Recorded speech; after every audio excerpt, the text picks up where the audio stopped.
Hey, what's up, everybody? Thank you for downloading episode 123 of We Got This with Mark and Hal, featuring special guest Jesse Thorn. His new special limited series podcast, The Turnaround, is available now at MaximumFun.org. It is a collection of interviews that Jesse has done with some of the best interviewers in the world. It's a really interesting deep dive and a great dissection of what makes a great interview, so please check that out. Also, if you are in the Philadelphia area or you can get to it easily, you're going to want to be there on Friday, July 21st at 8 p.m. at Ruba Club to see Mark and I do We Got This live with special guest Maureen Johnson. Maureen and I are both coming home to Philadelphia to see you. You can get tickets at bit.ly/WeGotPhilly. You are not going to want to miss this. But for now, please enjoy episode 123 of We Got This with Mark and Hal. Hello, I'm Hal Lublin. And I'm Mark Gagliardi. Since the dawn of humanity, one issue has gone unsettled. With the fate of the world in the balance, we're here to settle, once and for all, best 90s sitcom. That's right. Don't worry, everyone. We got this. Podcast should have a theme song. Podcast should not have a theme song. Yes, they should. No, they shouldn't. They sound good. Yeah, but people are just going to skip past it. You know what? You're right. We got this. Oh, Hal. Yes, Mark. This is an exciting day. I'm excited. Are you excited? I'm very excited because we have here with us for this episode the founder of the Maximum Fun Network, our beloved home. Jesse Thorn is with us today. Hi, gentlemen. How are you? I'm thrilled to be here. Thank you. Wherever it is that I am. Somewhere in the far north reaches Yes. of the Los Angeles area. Now, how would you describe, we're in Mark's apartment right now, just freeform what you're picking up in this room. What are the vibes? Murderous, I would say. It's not enough stuff to suggest that an adult human lives here. You guys, I just moved in this week. He appears to have all the Harry Potter movies on DVD I and do. nothing else. Yeah. I see the cassette and CD player that looks like an old-time record player, which leads me to think that this is a flop house for hipsters. It is a flop house for hipsters. Yeah. Flop house for hipsters or flop house for people, people in a retirement home whose baby boomer children bought them home entertainment novelty gifts. Either one, yeah. Hey, man, it's got one of those auxiliary plugins. There you go. I can put my phone in it so I can hear it. You also have a small to medium sized flat screen TV that is running a screensaver, which I didn't know was still a thing. Look, I roll grandma style. Wow. Yeah. But that screensaver is a little clock that is telling us what time it is on the East Coast. Yeah. Yeah, why have you not, so we recorded here like a week ago, and I looked at that and realized it was on East Coast time, and I thought to myself, heading up here, surely he's fixed that. But you never will you? I don't know. Maybe not.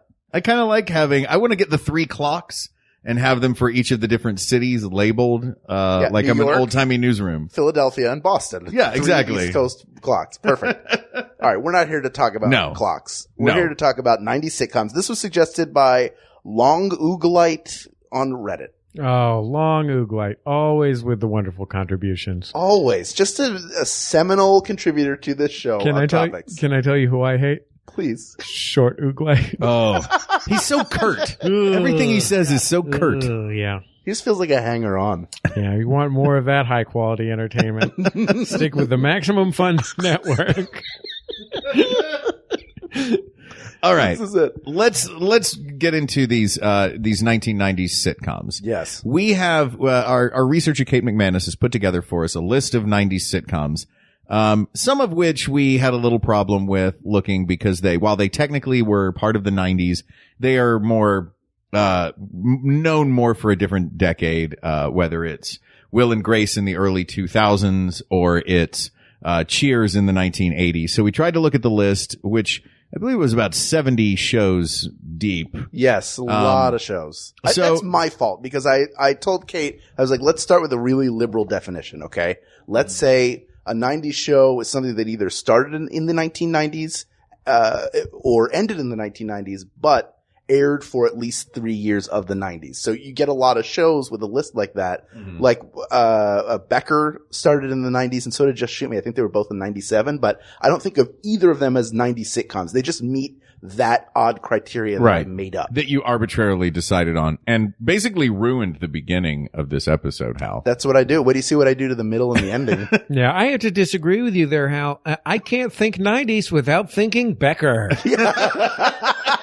Listen, that is my only television credit that I really have is an episode of Becker. I love that you brought that show up. Like, it's still that far in the front of your mind. Just happened. It's the only credit I have. It's not like I have to rifle through a file of facts of TV. It was great, though. You were great on Becker. Yes, of course. As Patient of the Week, Mr. O'Neill. Is that how this show works? Should I be saying that the best sitcom of the 90s is History Channel's Christmas Through the Decades? Because that's my only real TV credit. Oh, wait, I want to hear about that. Yeah, I loved Christmas Through the Decades. I've never heard of that. I absolutely have seen it. I am on Christmas Through the Decades. I don't know why. I am not technically in the entertainment industry, much less the television portion of the entertainment industry. Someone emailed me and said, do you want to be on the History Channel special Christmas Through the Decades? I emailed back, does it pay? They emailed me back $500. And I said, and I was careful not to reveal that I would have done it for free. And and it was so crazy. I just went to, just as everything in Los Angeles happens, it was just a weird strip mall that had a weird room in it. And in the weird room, there was a green screen, and I sat in front of the green screen while I was directed by some people who were in New York. Who directed me by telephone. Oh my God. And I went in immediately before one of the Bradys and immediately after Mr. Belding. Wow. Whoa. And I believe, Will Wheaton was on it. My friend Mike Pesca from Slate was in the mix there. Yeah. I cannot say that I watched the program. I love first of all, I love all of those History Channel holiday specials. Whether it's the history of Christmas, the history of Halloween, all of those. It does beg the question though, which episode were you doing if you had a Brady and a Belding? Which decade of Christmas was this? Yeah. So they took me through the Christmas starting in the 1960s. It is my opinion. This is a common mistake. I'm 36 years old. I think they thought I was 55 because I host an NPR show. Because they definitely wanted me to be nostalgic about the 1970s, a decade in which I was not alive. What was it like when you went to Boston College in 1974? Exactly. Tell us. I got in. They aired a bit of me saying something about the pet rock. I'm more of a Tamagotchi man, but yeah, I'm grateful to have been invited into show business, if briefly. Well, look, as a Tamagotchi man, that would make you an expert on all things 1990s. Yes. I would imagine. Clearly. Not least it's situation comedy. Well, good work, Mark. Were you see what we're doing? You're a comedy fan. You love comedy in addition to having Jordan Jesse Go, which is hilarious.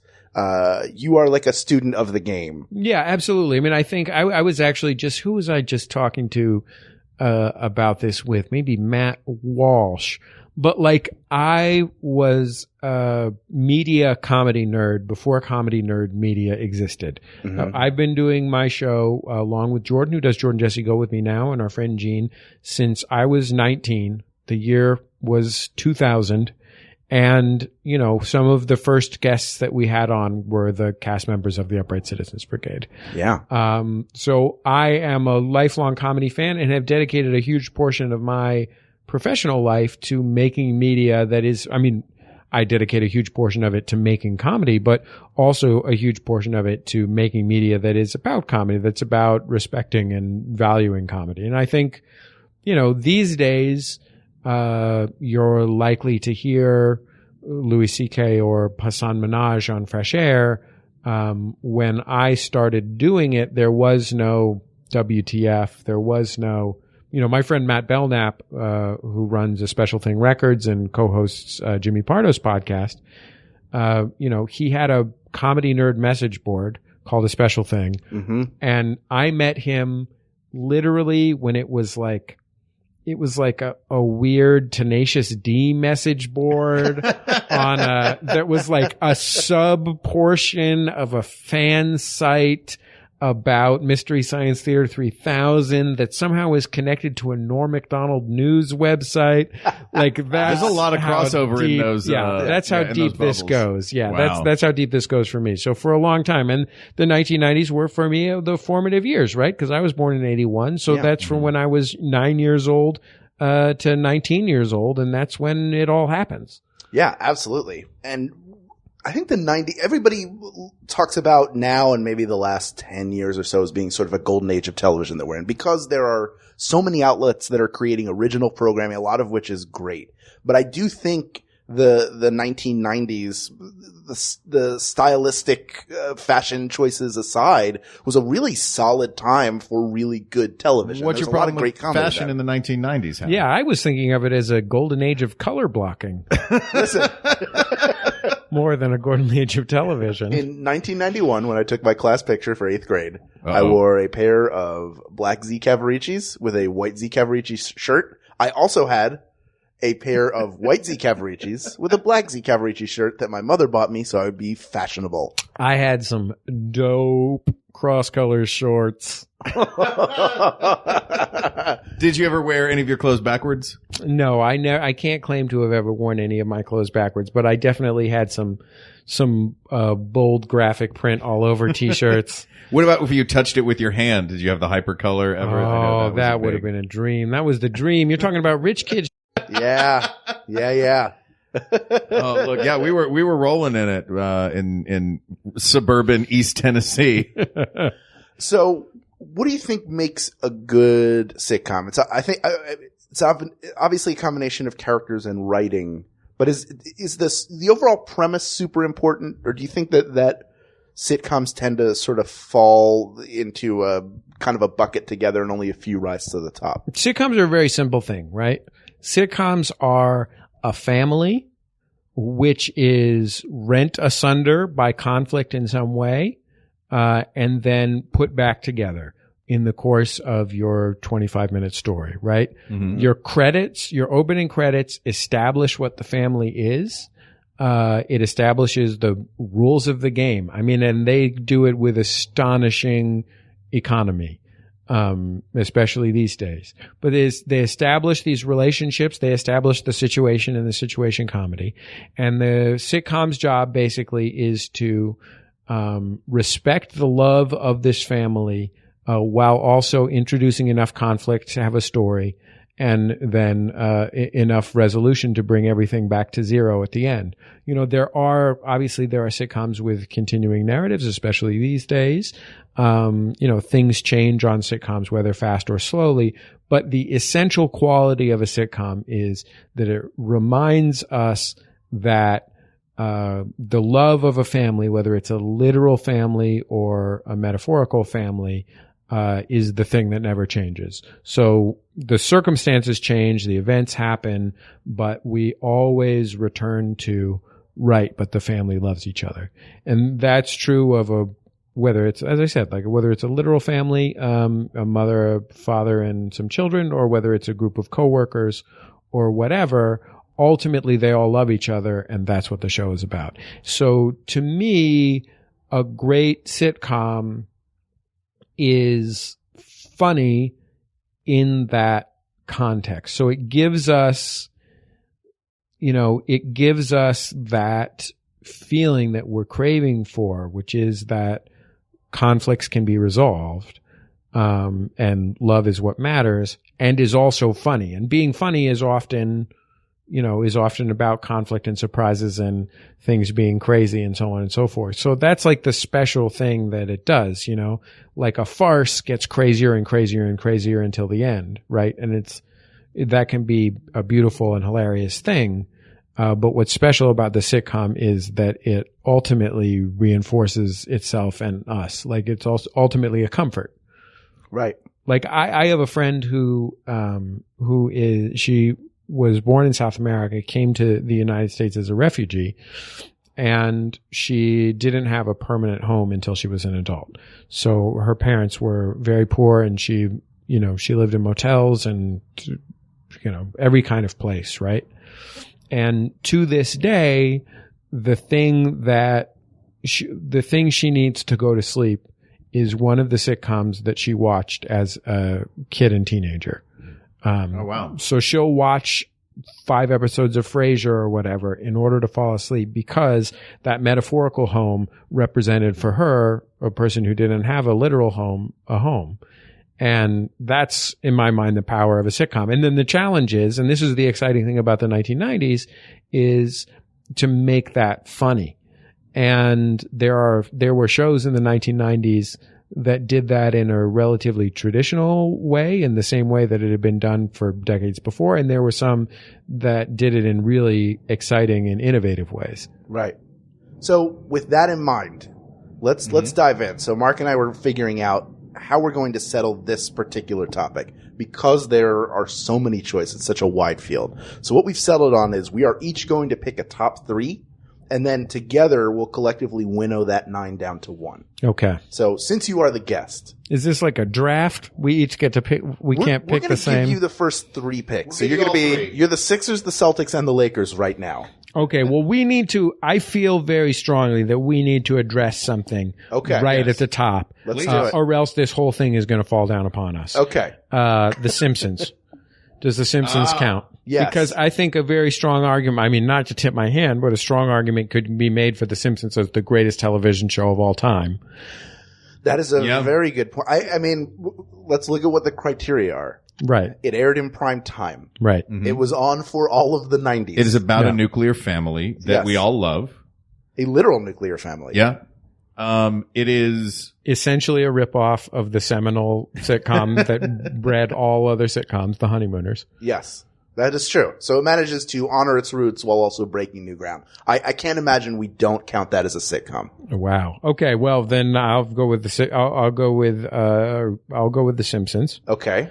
Good first choice. I'm gonna throw out one more show that I think is a really special show, and I do think is a sitcom, but it's also a very non-traditional sitcom. Okay. From the 1990s.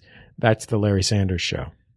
Absolutely. I would absolutely agree with that. It is already on my list. Yes. So I will knock down to whatever is next, next one down on there. To be fair, we each picked 7, knowing that whoever went after you would have probably 3 of them knocked off. Yeah. How can Larry Sanders not be on anybody's list of top sitcoms? Again, this is one that could be argued to be the best sitcom of all time. And when you look at the work that Gary Shandling did in television with that and It's Gary Shandling Show, I mean, the guy that alone would cement his legacy as a genius, aside from all the other stellar work he did in stand-up and writing. And also, that was the first HBO show that sort of showed what HBO could do. I know that they had always done original programming before. I would argue that we didn't really see the true potential of HBO until Arliss came around. That's true.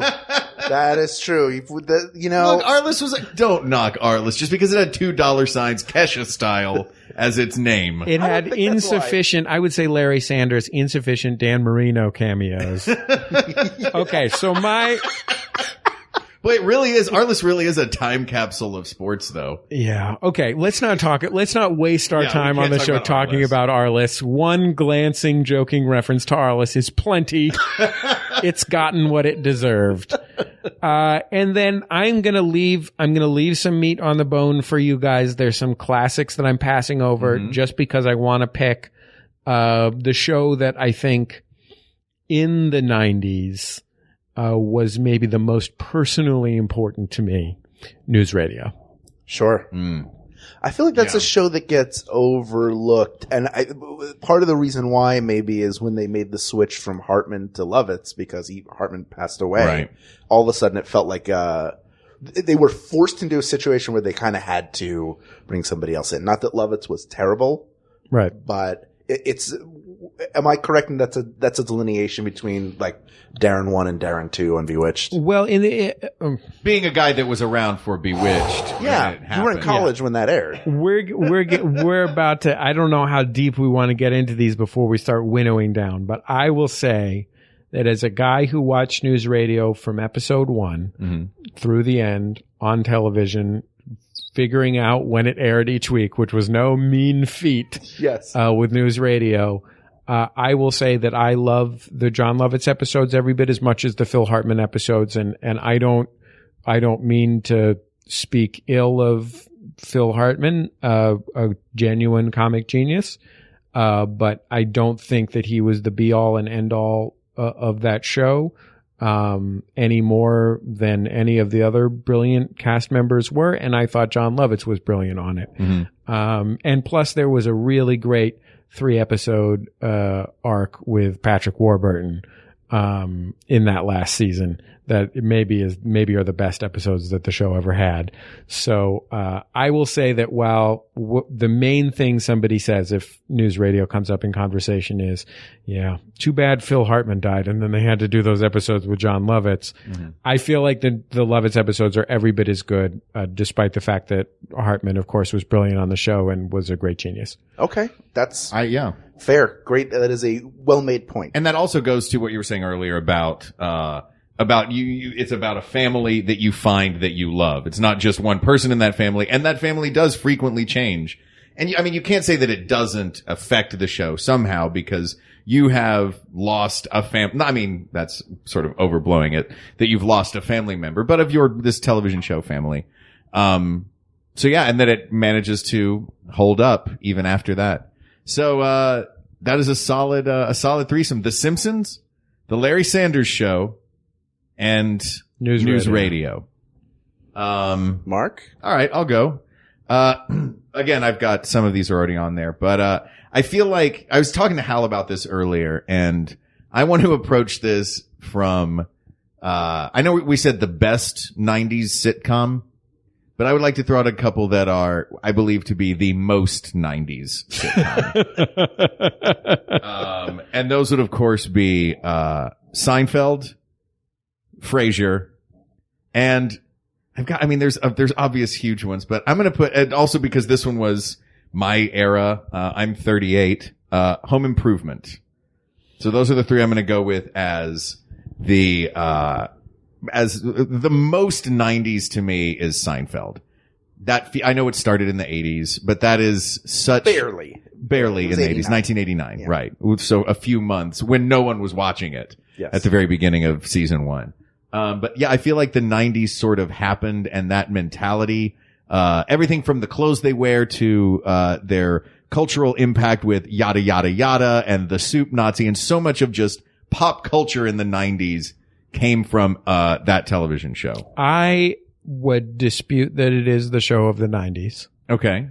But I'm going to presume that Hal will pick the show that is the show of the 90s, because if he doesn't, this whole thing is going to be tainted and all we will get are angry letters. So you're familiar with the show. Thank goodness that you put Frasier in there, because God knows the Frasier people are going to be sending us letters one way or another. This will be known as the episode. This is the one that got all the letters. Yeah. Will be what this episode gets called. Imagine how sweaty their turtleneck collars were as they waited to hear if Frasier was going to be mentioned. Hal, can I? Oh dear God. I want to stipulate to something before you make your choices. Okay. And if you disagree with this stipulation, feel free.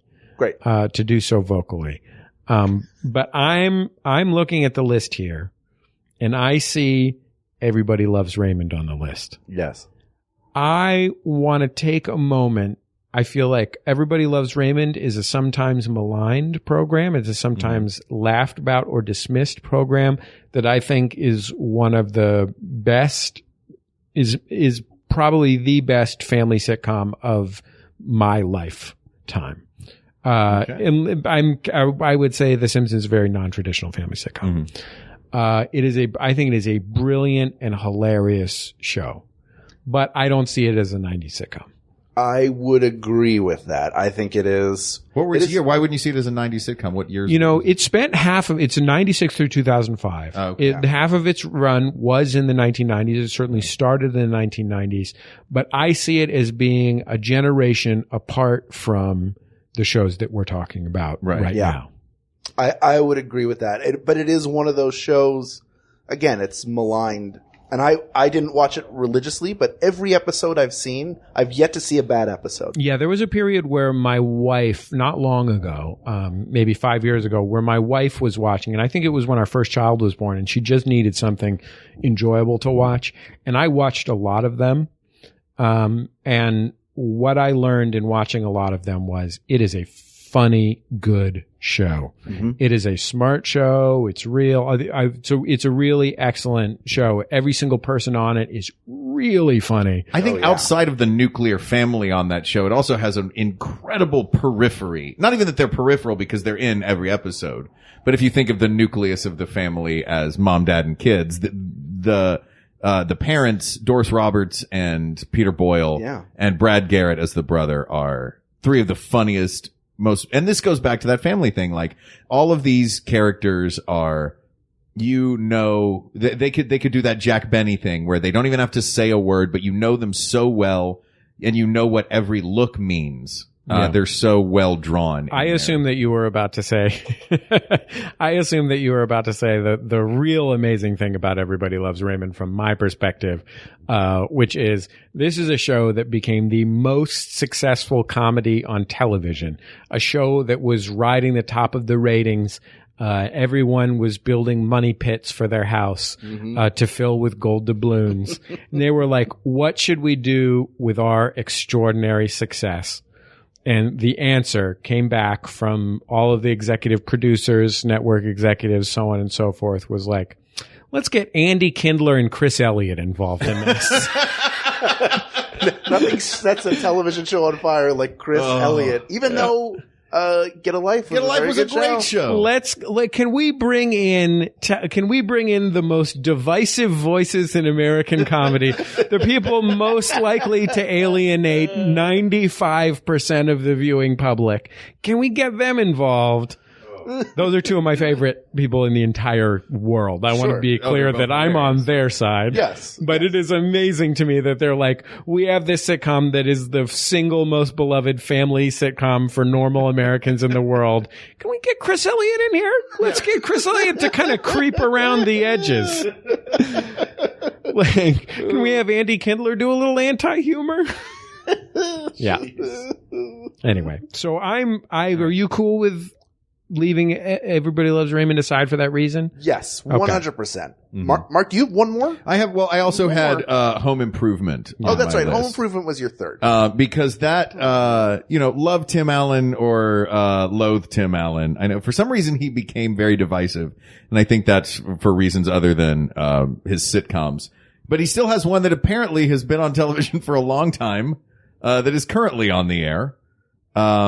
It just got canceled. Oh, it did. Yeah, very controversially just got canceled. Yeah, that's right. That was a Jack Burdett show who came from 30 Rock. And it was one of those that was more for his politics. He was, sort of booted off the network than for any other reason. But let's go back to Home Improvement. In the 90s, that was sort of a quintessential show for me in that it was a huge stand-up comic gets a television show where they give him a family of all interesting characters, a periphery, a workplace to go to with Al Borland, and I believe wasn't Pamela Anderson on that show in the early? There was Lisa, Tool Time with Lisa, and then, she might have played Pamela as well. There were a few different, actresses. But I feel like it checked off every box very well, and Tim Allen was such a well-defined voice of that time, and his DIY consonant-free speech patterns that creeped into I watched and enjoyed that program. I'm not above saying it. I mean, it helped that I was 13. And yes, but everyone loves some JTT. Yeah. And that show was an antidote because the late 80s to early 90s was sort of like I'd say like the when Scuzzy comedy ruled. Like Andrew Dice Clay was popular, Married with Children, which was a brilliant television series, also was like, they were kind of like rude scumbag people. Al Bundy was not a nice person. And people like, he was a male role model in comedy, that character. Tim Allen was a family man who loved his children, who loved his wife, who was sweet and accommodating, even though he played an alpha male type character. So I don't know if that show was necessarily the turning point of swinging the pendulum back, but it did mark a big difference, especially if you watch Tim Allen's comedy specials that got him the show. They're filthy. But he's become a clean family guy. So it's an interesting demarcation that show has significance, I think, in the way comedy was swinging in that point and probably helping to push the momentum back towards family. Gary Marshall, when he did, it's sort of like when Gary Marshall made Happy Days, and it was like, what happened to the nice, sweet shows? As an answer to Norman Lear. Yeah, exactly. H-Lub, what do you got? All right. Well, I have to put Roseanne in. Yeah. Because nobody else has. Yeah. For goodness I assume sakes. you would put Roseanne in there. Yeah. That's you use me as a safety net. Yeah. She's the best TV mom of all time, as determined by this very program. Yeah. That's true, including my wife, Teresa. Yes. That's right. That's right. But you can't have a discussion of 90s television without talking about Roseanne. So Right. we'll dig into that in a bit later. I just want to point out that I've written down Full House. I'm not going to put it in as a You finalist. better not put it in. But I will tell you that. Boy, talk about resetting back to zero every episode. Sit down, girls. We're learning a lesson. Look, in terms of quality. I thought you just meant resetting back to zero, as in like at the end of every episode, they're like, remember guys, this show has zero merit.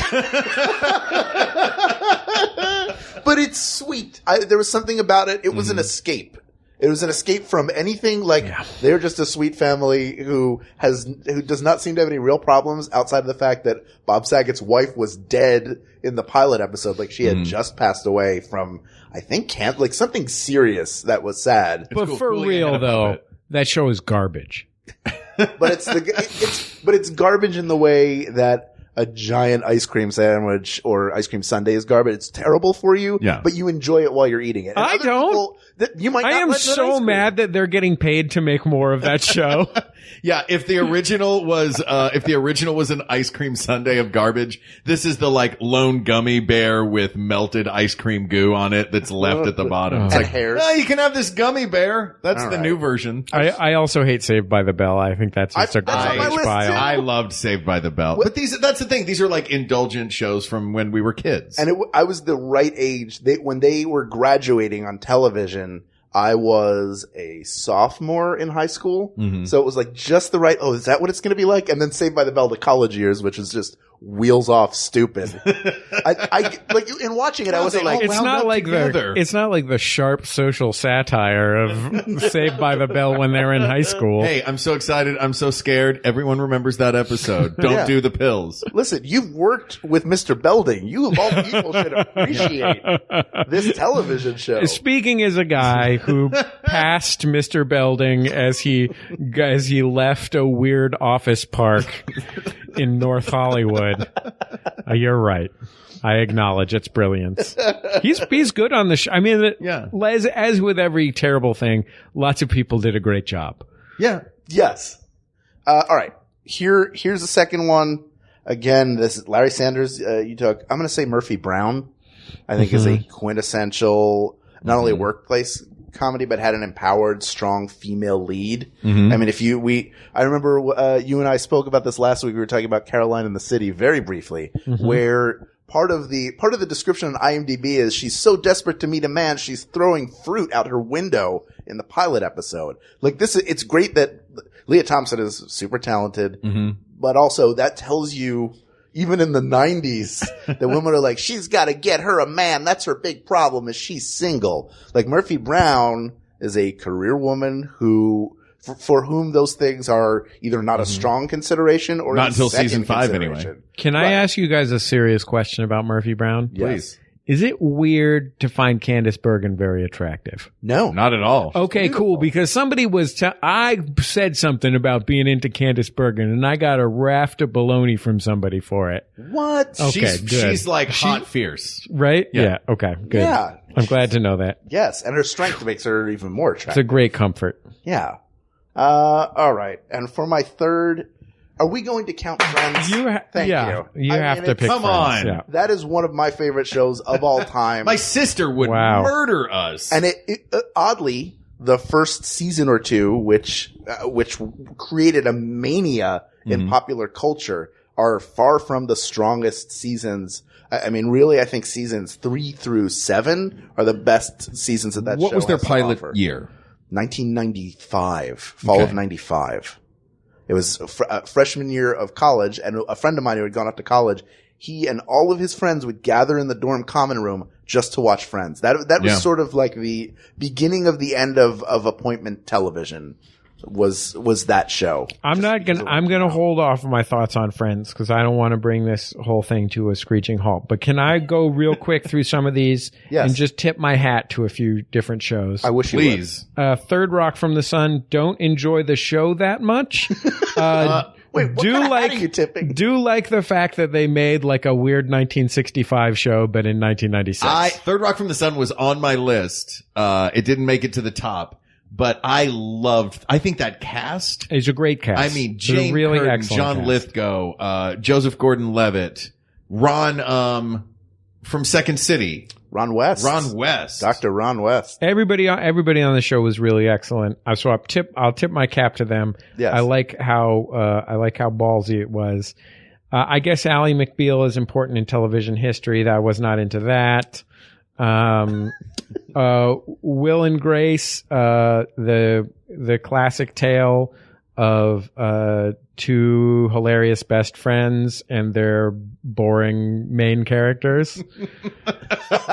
I would like to think my main feeling about Will and Grace is and 2017 is I like to think that in 2017 we could make a show where the stars of the show are the funny ones from Will and Grace. Just call it Jack and Karen. Exactly. Because they're both brilliant. They're both very funny. And it was not a bad show. The other two are not bad. No. Right.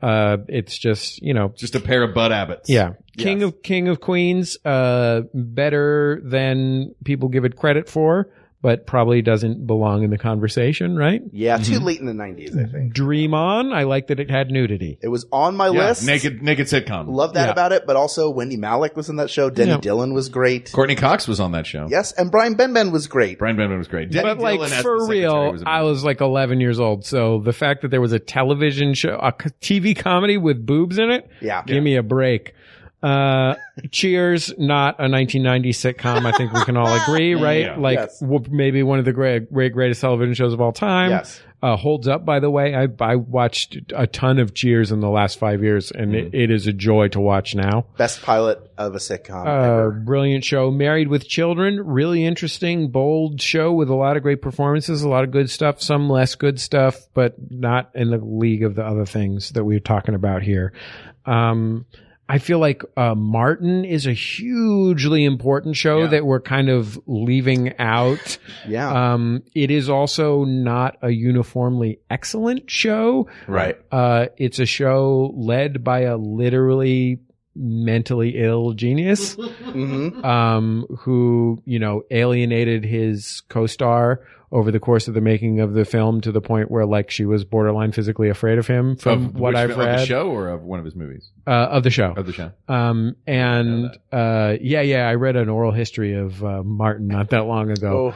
But like to this day, it's 2017. When you talk about the 1990s as the golden age of television, one of the things that it genuinely was the golden age of was African-American scripted television. Sure. The emergence. Family Matters. Yeah, exactly. Black sitcom. I wouldn't characterize it as great, but another black sitcom. Gave us Urkel. But like that was the last time that there was a significant amount of African American themed scripted programming on television. Even now in this like majestic world of 10,000 television shows, there's very, very little African American cast programming. I mean, there are some real great standouts. But when you consider like that was some of the first, especially some of the first that was largely being run by black people. Living Single as well. And Living Single as well. Yeah. I think Living Single is like the other fruit on that branch. Yeah. Two pretty good shows. Northern Exposure is a fun show. but it's not a great show. I watched it as an adult, and it's one of those shows that in the age of network television got a lot of points for being somewhat different. Yes. But was not extraordinarily great. It is still an enjoyable show with some good performances and stuff, but like there was a time when if you were a TV critic, you just were so sick of watching the same show over and over that if anything was not that show, you were like, oh my God, this isn't the same show. Yes. It's not a comedian, not a schlubby comedian and a beautiful wife. Yeah, exactly. Dinosaurs, it was really important to me as a little kid. I watched it every week, but it's basically less good Simpsons. Realistically, that's not to put it down. Sure. What isn't less good than Simpsons? But 90s sitcom. Yeah, exactly. Boy Meets World is the kind of nostalgic garbage that I hate hearing about in 2017. I thought that was a network show. I thought it was a Disney Channel Channel sitcom. It was an sitcom. ABC show. Not ABC that any of those people are bad or I've met Ryder Strong. He's really smart. He's got a very good book podcast, a talented, sure. Of course I had a crush on Topanga, but that doesn't make it a good show. Ellen is important for the reasons that it was important, but it was also like a B quality show at best. She has an A show now. Yeah, she's brilliant at what she does. She is spectacularly brilliant at what she does now. Mad About You is a show that I think is more forgotten than it should be. I think a really strong, genuinely pretty sophisticated, especially for network television, sitcom with two really brilliant leads. But again, I don't think it's going to beat The Simpsons or something. Yes. Whatever our top seeds are. And the Drew Carey Show was fine. I guess that was such lip service to Drew. No, it's fine. It was a perfectly funny show. And I'm going to give you a controversial positive opinion. I think Fran Drescher's really funny. I don't think I necessarily want to watch The Nanny. Mm-hmm. Yeah. As an adult, especially. No, but I think Fran Drescher's a talented, funny lady. I loved her in UHF, the Weird Al movie. Yeah, there you go. You know what? It's Pamela Finkelstein. The Nanny is one of those trolley shows where you hop on for a little while, then you hop off, and you appreciate the small ride you had, but you may never ride that trolley ever again, and you'll be fine with it. Yeah. All right, so there we go. We've got our final 9. So we have our individual final 3 that have become our final 9. Yes. And I just want to say, all you Dharma and Greg fans can suck a lemon. Yeah, both of you. Take that, Dharma and Greg. Yeah, you got it. You identified the two Dharma and Greg fans. That's them. We got them. So let's take a look at this. Why don't we come up with our collective top 3 and then we'll pick from among those. By the way, Living Single, I remember I have to give extra special shout out to Living Single because it was sort of Friends before Friends happened. Friends just made white Living Single and it became the hugest show of all time. So Can I ask, speaking of celebrity crushes, is it cool for me to have a crush on Queen Latifah? Yes, absolutely. She doesn't want, not only does she not want to have any romance with me because she's 20 years older than me, and she's extraordinarily rich, and I believe she's in a happy, committed relationship with a woman. Yes. But I would, if she's interested and I'm divorced or something, and just holler at me, Queen Latifah. Right on. I think you're fine. Slide into his DMs. I just watched the movie Juice today, and she's got a little part in that. And I was thinking, like, you know what? Queen Latifah's fine. She is 100%. Oh man! When you're good to Mama, Mama's good to you. Speaking of Queen Latifah, real quick, one more show we have to tip our caps to, or we're going to get in trouble, is The Fresh Prince of Bel-Air. Oh, yes. How did we miss Fresh Prince? I almost You want to talk about the theme song? Yeah. Economy of words. Boy, does that give you a lot of exposition. I mean, I in particular would be in huge trouble if we didn't talk about The Fresh Prince of being Bel-Air. a Philadelphian. Yeah, that is a source of national pride. However, I'm going to drop some of my patented NPR smug arrogance on you guys. Okay. Obviously, Will Smith is one of the most likable screen performers to ever cross our screens. There's some other really brilliant performances in that show, particularly. However, and I understand the cultural significance for people, especially if you're African American. But just if you, the kind of fond memories that people have of a show that they watched as a kid or a teenager, I understand why you would have fond memories of it. It's not a good show. I mean, it's a good show. It's better than most shows. Yeah, and even the worst show on network television is a remarkable artistic achievement. I want to make it clear that I genuinely believe that. Yes. However, it's not that dope of a show. Don't tell me about how great it was, because it wasn't great. It was just it was somewhat important, and Will Smith is a genius. But I had that dance the Carlton. Yeah. All those things are great things, but like at the end of the day, it's still Andy Borowitz giving you Andy Borowitz stuff. It's the Borowitz Report with an African American family. And like when people say, like, can you believe that Andy Borowitz, creator of the Borowitz Report, the thing that your aunt and uncle post on your Facebook feed, was also the creator of The Fresh Prince of Bel-Air? I'm like, yes, both are very corny. Yeah, I would agree with that assessment 100%. I'm allowed to say that because he could crush me. Like right now, he could place one call to Washington, D.C., get the president of NPR on the line and be like, hi, this is Andy Borowitz from the New Yorker's The Borowitz Report. Kill Jesse Thorn. And Cokie Roberts would come after me with a knife. Yeah. Oh, God. Well, here's what we're going to do. We're going to take a quick break. Sure. To hear from some of the other great shows on the Max Fun Network. And when we come back, we will winnow the 9 down to 3, down to 1, and have our best 90s sitcom. And I'm very curious about what was held off about Friends by Jesse Thorn. We're going to get into that when we come back. Don't worry, I'll be there for you. Well, hoopity-dop-dop, scoopity-dee-dop, skibbity-dabbity-doobity-habbity-hoop. Oop-a-doo-doo-doo, da-pappity-dee-dee, da-doo-doo-doo-ba-da. Whoopity-doo-doo, a-ribbity-hey-hey, hoopity-ha, it's-a-bop-a-doo.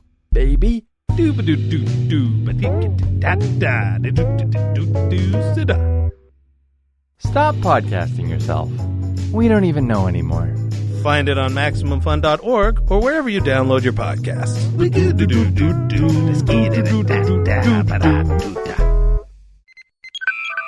Gates McFadden, Marina Sirtis, Lursa and Batur, LeVar Burton, Patrick Stewart look like movie stars. Yeah. Everybody else is like, you should just be on TV. Sort of like when podcasters do this live. Yeah. Ben, the Greatest Generation is going back out on tour. We're taking a new show out on tour about Star Trek First Contact, and whether or not you're a Star Trek fan, I think you're going to love this live show. You come to our live show, you get Star Trek jokes, you get fart jokes, the whole gamut. So come on out. It's bit.ly/GGTour 2017. That's bit.ly/GGTour 2017. All right. Fess up. What's this Friends junk? Are you going to send some snaps or burns? I don't know what kids say. Dude, Friends is whack. What? Have you seen that show? I've seen all of it. Let me say. Did you just say that as Chandler on purpose? I want to. No, okay. So I'm going to give you some points about Friends, okay? Okay. I'm going to say there are some really good performances on Friends. There are a couple of great performances on Friends. So I don't think anyone who tells you anything other than that Lisa Kudrow is a brilliant genius is a monster. But like, I feel like the thing that so some people, they can't let go of the idea that Boy Meets World is actually a good show. Right.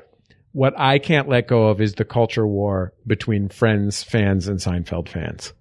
The idea that Friends and Seinfeld came on the same night, and some people would watch Friends but not watch Seinfeld remains it like I am getting mad right now thinking about it. Like I so deeply can't, like the only other thing that I so deeply and passionately but completely irrationally believe is that as a native San Franciscan, I believe that there's something fundamentally evil about the Los Angeles Dodgers. Like there's nothing else that I like is so Chavez Ravine closely. Yeah, there's like so closely held in my heart, so close to like my personal identity. Right. Is that Friends is bullshit for people who just like cute haircuts instead of jokes, and Seinfeld is a brilliant genius work of art. Well, and as an adult, I can like look at it and be like, "Oh, sure, Lisa Kudrow is brilliant." You know, yeah. I can look at it and say Jennifer Aniston is underrated as an artist. I think she's a really brilliant actress. I can look at it and say, but the rest of the cast all do a great job. I can say Aisha Tyler went to my high school. And I'm glad that it made her a famous person. You're going to put that on the record. Good for her. There was a lot of facts and one opinion. Yep. But like, it's whack, dudes. Look, do you guys not think it's whack? Here's what I think it did so beautifully. Wait, Mark, And you haven't watched it. I've watched. We were gonna do I haven't Best watched Friend. every episode of Friends Wait, like you have. hold on a Hold second. on. Let me finish my thought. You are not. Yes, finishing. I am finishing my thought. Okay, fine. Go ahead. The thing that Friends did, I think, was in this world of family shows that are, about a nuclear family. This show, it hit in a way that at a time, it seems to me like, and this was as I was coming into adulthood, was when this show was most popular. It seems like it said, this can be your family and that's okay. Does that make sense? Yeah. Like 6 friends, we're counting that as a family now. And I think that did something for relationships among young people. Well, you which know, I was at but the here's time. the thing. I know exactly what you mean. Mm-hmm. But I think that what it does essentially is institutionalize a kind of privilege, to live a kind of stakesless life, and not be, what's the word I'm looking for? Funny. Wow. Well, the problem is I had this really passionate argument against Friends that I started making in that last sentence. And then I realized that everything I was talking about also applied to Seinfeld. Yeah. But then I was people being privileged. Yeah. Look, all of television is an Edward Albee play. And like, to be fair, as much mess as Friends gets for being like, white peopling and like being kind of racist. I watched all of Seinfeld again, 5 years ago, and I was like, I didn't remember this being so racist. Yes. But, Seinfeld is funny. Yeah. Here's what I'll say. I'm willing to, so we're going to have to drop some of these. I will pull Friends out because I don't think of it as a quintessential 90s sitcom. I think it exists in its own sort of, it exists in rarefied air the way that Seinfeld exists in rarefied air, and that you don't talk about it as, you remember the 90s, it feels, to the people who enjoy it, it feels as fresh and as funny and enjoyable now as it did then. So it's not even a memory of times gone by. That's just strange, because to my mind, Friends defines, I think it was not Seinfeld, but Friends that defined the sitcom of the 1990s. Like, by the time Everybody Loves Raymond came on, which is the mid 90s, right? It's barely even the late 90s. It was a throwback just for being about a family and being an actual show for actual grown-ups in part. I think like the torrential ocean wave, the tsunami of crappier Friends, of the 1990s is like the dominant television trope of the time. I mean, besides, I guess, like Law and Order. Like, yes. There's just this river of crappy versions of Friends. And Friends is, I think, to its credit, the best version of that thing that it is. Sure. Like as I said, I think you have 6 cast members. They're all good looking. They're all funny. They, like, their social interactions genuinely captivated America. Their haircuts really did define what haircuts we picked at the time. Yeah. It is a success in all of those ways that matter. It did determine, but like, the legacy of Friends is it controlled television for the worse for the next 10 to 15 years. There's still people getting TV shows because they wrote on Friends. Right. Yeah. That's true. No, I'd say that the TV show that did television for the worst for 15 years was Fear Factor. Yeah, well, fair enough. Yeah. That also ruined live shows at Universal Studios, California and Florida. But I respect I understand and respect what is special and good about Friends. Yes. I just don't want to stand with that. That's not the hill That's the I would never want to die on that hill when I had other choices that to my mind are dramatically better. Okay. Huge gulf. Can I tell you something controversial in What's exchange? that? Oh, you don't like Seinfeld? I think Seinfeld is just fine. It's okay. It's fine. So you It's like funny. Friends more than Seinfeld? I've seen more of Friends. Every time I see Seinfeld, I'm You like, sound oh yeah, that's genuinely disappointed. good. It's fine.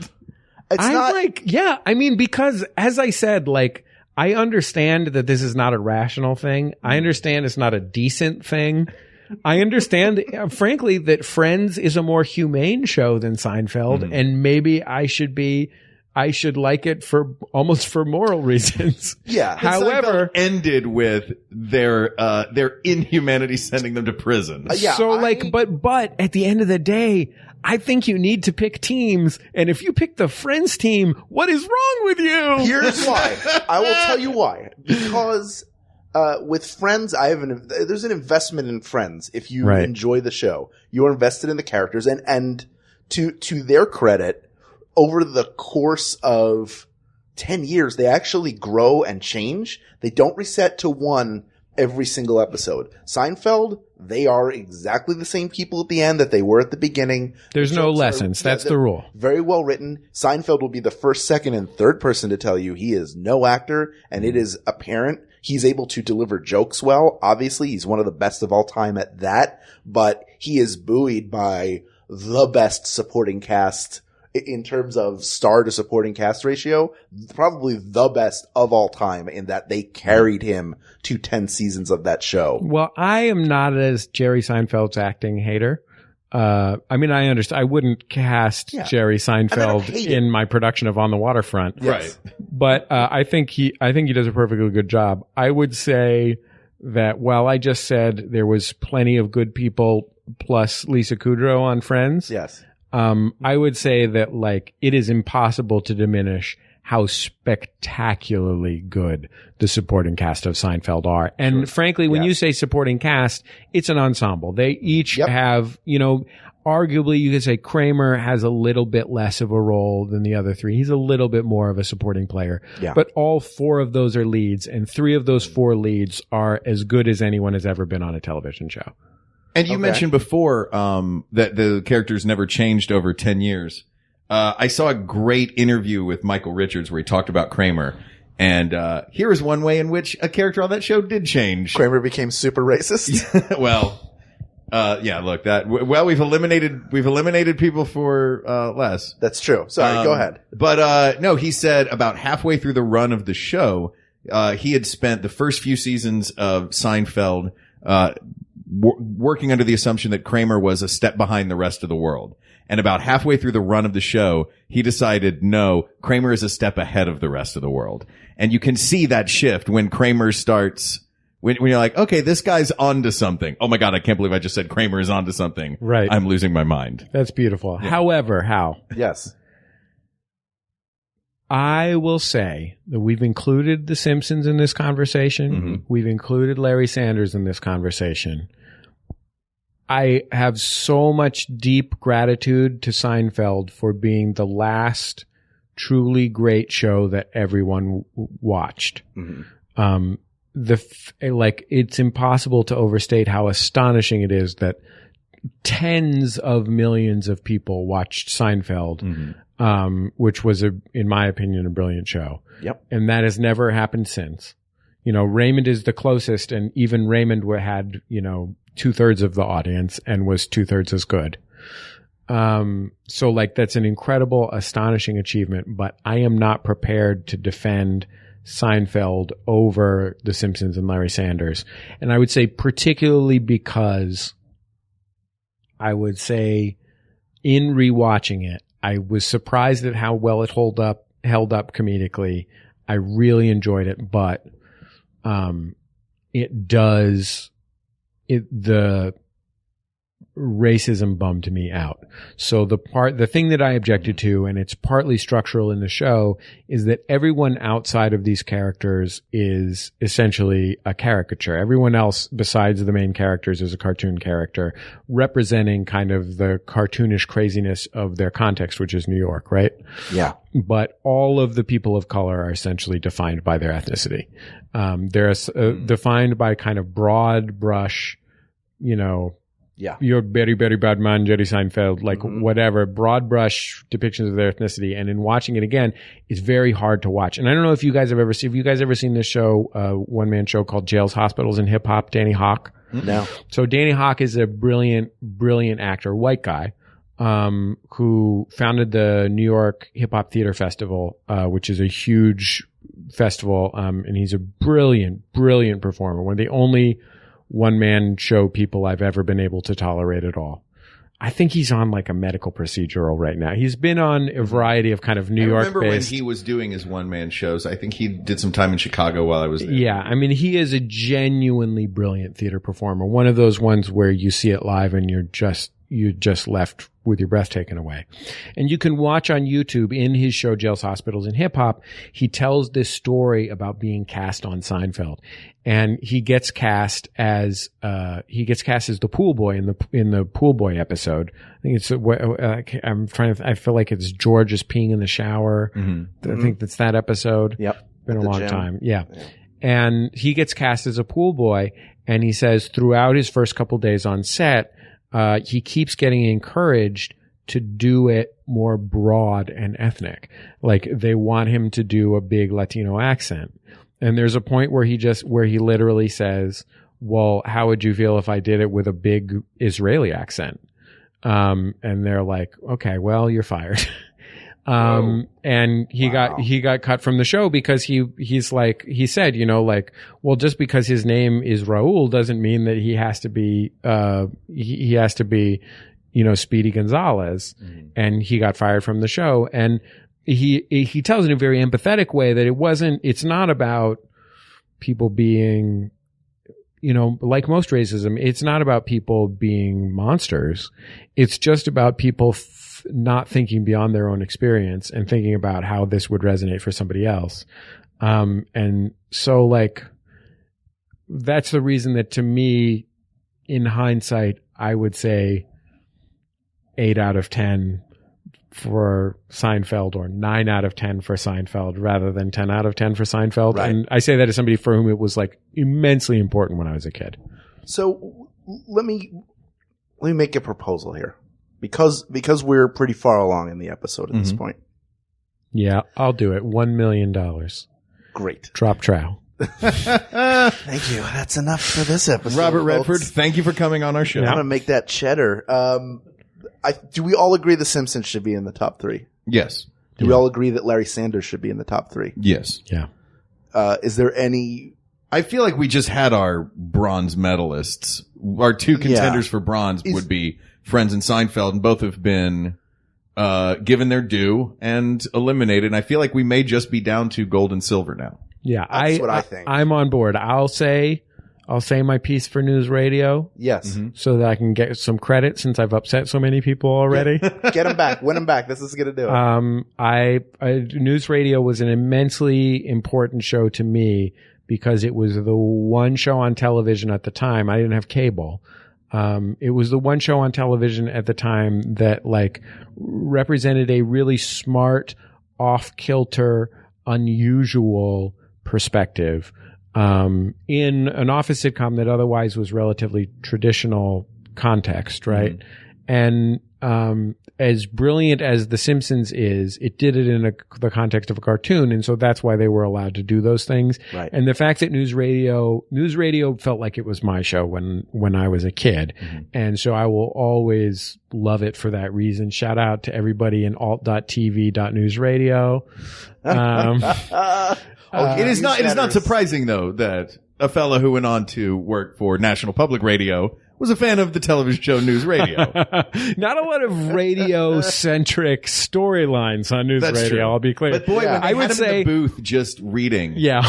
boy, those were fun bits. More episodes probably about the cast somehow transported to space than the cast doing anything actually radio related. But yeah, I love that. I will also drop my one last incendiary smoke bomb. Okay. Before we move on to the grand finale. Let's do it. David Hyde Pierce and Kelsey Grammer are in the greatest upper echelon of sitcom actors. They're both brilliant and were spectacular on Frasier. I can just hear the hammer. I can hear but somewhere. It's the only word I'm hearing right now. Somewhere right now, not even while you are listening, but while we are talking, Matt Myra has started to sweat. And also somewhere right now, it is 9:47 on the East Coast. David Hyde Pierce is on stage singing in Hello Dolly right now. And he's doing a great job because Oh wait, no, brilliant. it's Monday. They're Dark Mondays. Okay. But I just want to say that like Frasier is a good show, not a great show. Okay. I think the reason for a spinoff. The reason it's brilliant for a spinoff, and you know, as I say, the two genuinely brilliant performances and some other really good performances. But like, the thing that I don't like about Frasier, the one thing that and especially at the time that I didn't like about Frasier, is that people were like, oh, you know, Frasier is, it's like a sitcom for intellectuals because they talk about wine and glancingly allude to philosophers' names. And that nothing could have made me more mad as a news radio loving teenager to be like, no, there's a actual smart sitcom. And I don't mean that Frasier was dumb. No, Frasier was of above average smartness for a sitcom. And it is a really good show that I would enjoy watching. I would enjoy sitting down and watching an episode with you guys right now. In fact, let's take time out to do that. No. Right. But like it won every Emmy. It was at the top of every dumb TV critics list because it was the kind of like tip your cap to smartness that does not actually represent smartness. And that upset me very much. And again, I don't mean that it was dumb. Being sophisticated is something other than saying things that rich people do. Yeah, let me say in defense of Frasier, the intellectual stuff is fine. I get it. I don't like that either. I don't like that there's an air about the show. However, it maintained a superior level of quality for an incredibly long time. It didn't end because it was bad. I think it ended partially because it got so expensive to make because they had to keep paying that cast more and more money. Because they keep having to go to Seattle to shoot. Yeah. Right? I don't know how some stages work, guys. Yeah, they shot it live. That's why It's a Living didn't last for that long. Because that revolving restaurant needed to sell food. Okay, so we're down to... But a great show, but not nearly as great as these other shows. No, these two are the top. Roseanne is a great show. Oh, Roseanne is a wonderful show. Yes. It is. A weird mess sometimes, yes, but a wonderful show. That's sort of what was great about it. This show has paid mad respect to Roseanne. So I don't know if we can have both Thorns on the show and pick Roseanne for both episodes. Yeah, it's sort of, but really the gold and silver are going to be between The Simpsons and Larry Sanders' show. And I feel like just looking at those two, if I may, it seems there is one that is, if we take into account all factors, quality, but also impact, and sitcomness of a thing. Yes. I feel like the edge in this, we have to give the edge to The Simpsons because they do have that nuclear family. They are on a broadcast network and we're seen through the entirety of the 90s and to this day. While the Larry Sanders Show was an insanely brilliant slice of a world and a look at late night television, it was a love letter to late night TV in the way that The Simpsons is a love letter to the sitcom. Let me say this for Larry Sanders. Because it's going to be hard not to pick The Simpsons. Right. For the reasons that you outlined. Yeah. I've watched the Larry Sanders from the beginning to the end 3 times. Not bragging, guys, but I have a pretty full dance card. I don't think the most special thing to me about Larry Sanders is, there are these things, and I just wrote a piece for Bullseye about Larry Sanders.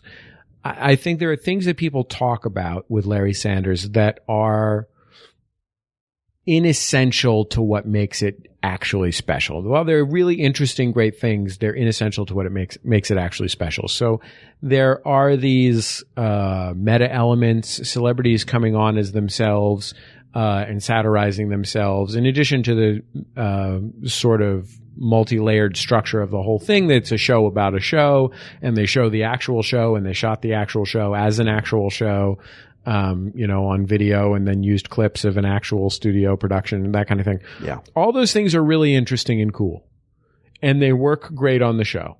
They're really funny. None of them, to my mind, are the thing that makes Larry Sanders a genuinely, exceptionally remarkable show. And the thing that makes it, in my mind, a show that I could put up against the other greatest serial video entertainments of all time, put up with The Wire, is that it is in my mind the only show that has achieved that level of dramatic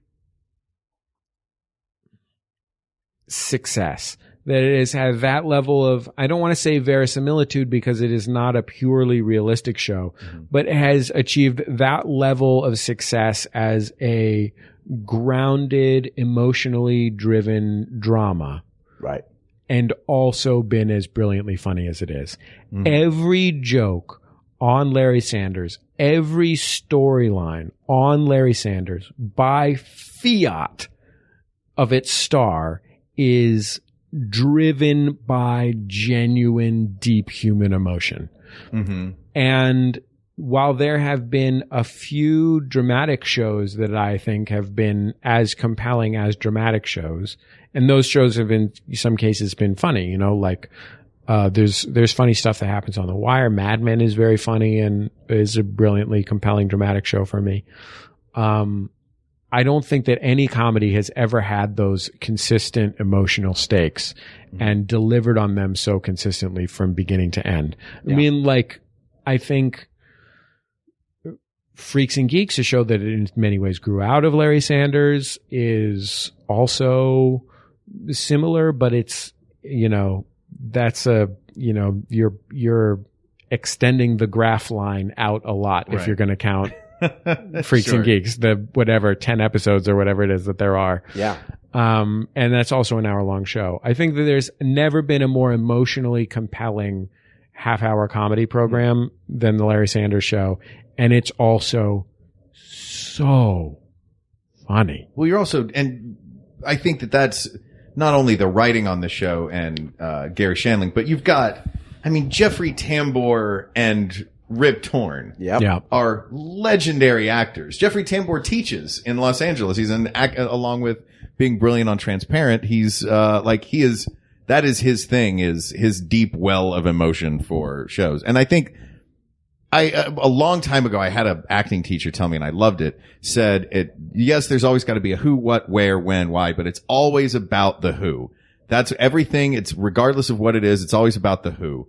And, Larry Sanders has this meta stuff, but it's those relationships. It's, Gary Shandling and Jeffrey Tambor having that relationship that the two of them had. And I think for me, not to bring it back to The Simpsons, but that is why The Simpsons ultimately, I think, wins out, because the who on The Simpsons, while it is deep and real and intense, these characters on Larry Sanders, you have such a sense of this wide, wide world of The Simpsons. You know who everyone in Springfield is.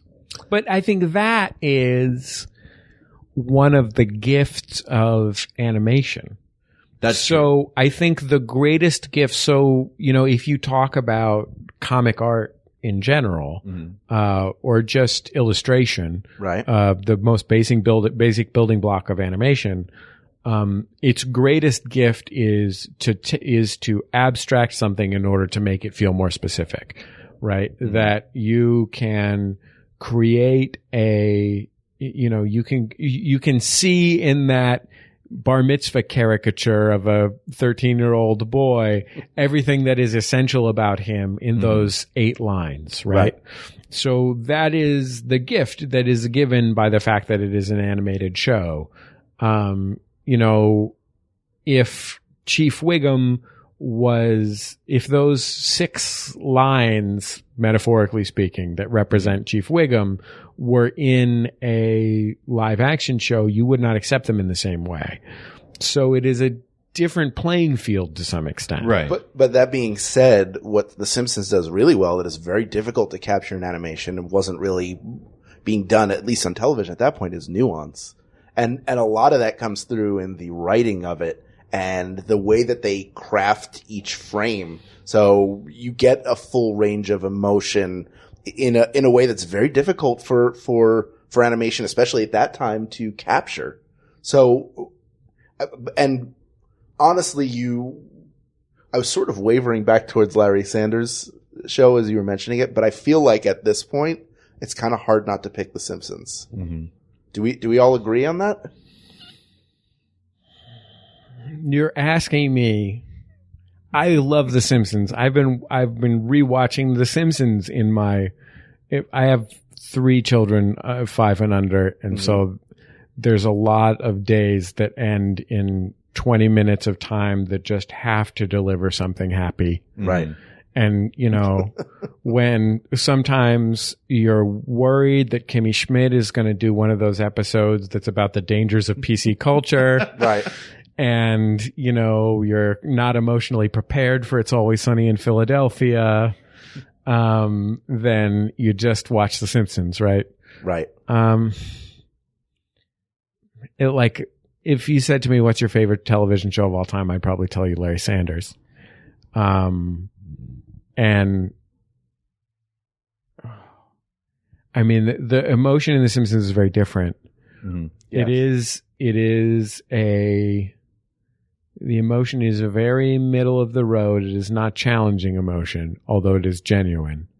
It's not surprising. It represents the kind of classic values of the sitcom in a way. I think that's the James L. Brooks influence. Mm-hmm. James L. Brooks is the most brilliant middle-brow creator of American comedy. I love broadcast news to the end of the world and back. Sure.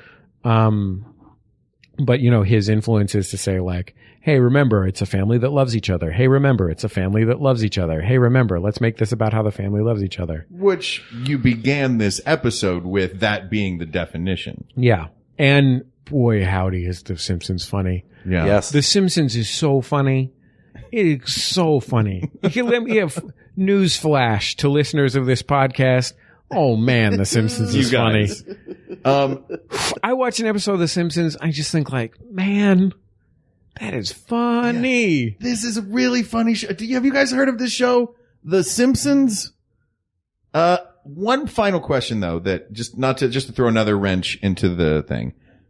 If this episode that we are here to determine is the best 90s sitcom, is The Simpsons too timeless for that? Here's why I think it's not. I thought you were about to say, is it Simpsons 1989 for that? Yeah, it's too. To which I would say, eat my shorts. Oh, cowabunga, dude. Let's all do the Bartman.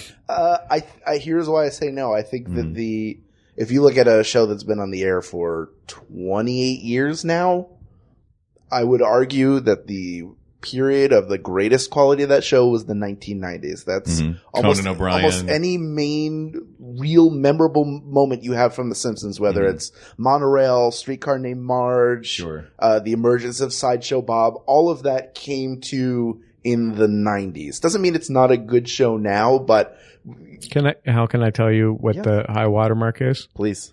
Call Mr. Plow. That's my name. That name again is Mr. Plow. It's not even really a joke. Nope. I don't even know what it is. Why do I think about it so much? Oh, it's so great. Because The Simpsons. That's why. I think it's the winner. I think you're right. Well, congratulations to The Simpsons. A real underdog story. People of the world from the slums of Fox Primetime, before it was even really a network, rose. I mean, I feel like as much as you can argue, and I just did passionately and wholeheartedly, that Larry Sanders is a special gem that may never be equaled. As much as you can argue that Friends is the people's champion, the show that everyone loves because it's about friends that are friendly with each other and very attractive. Listeners, did you hear the eye roll? As much as Seinfeld was the last great live action television show that everyone watched, and gave everyone permission to make It's Always Sunny in Philadelphia.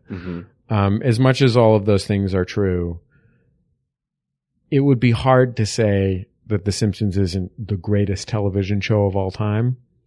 And there's nothing funnier.